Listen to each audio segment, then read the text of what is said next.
Time chose the protester, the global protester, as Time's 2011 Person of the Year because for the past 20, 25 years, almost a full generation, protest had stopped being a really viable way to change the political order. And then suddenly, almost out of nowhere, all across the globe, you have global mass market protests that, we're two regimes down and counting, whether it's in Russia and London, Wall Street, and all across the Middle East. Suddenly the protest has become one of the ways that people are actually taking back political power. This year, I think it was just this mystical combination of just enough anger, just enough people. I think the social media influence of Twitter and Facebook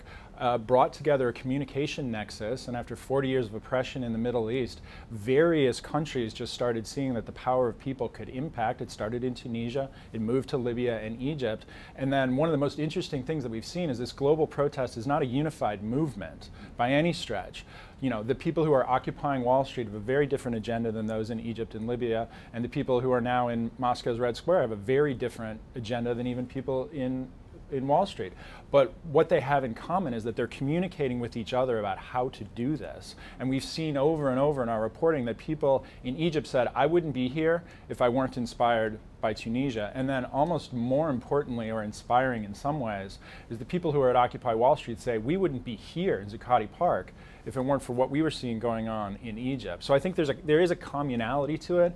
The Occupy Wall Street protesters, or in London, or right now probably even in Russia,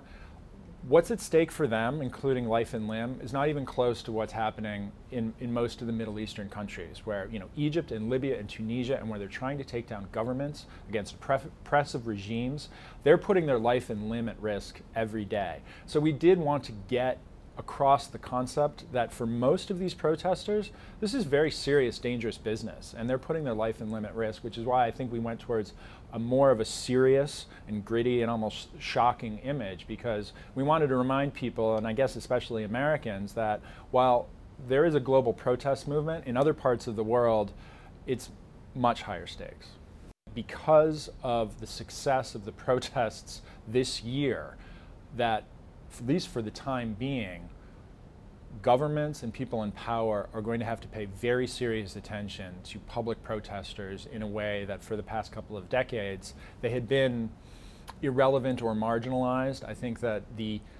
concept of a mass mobilized protester is a very potent political force and will be now for several years at least.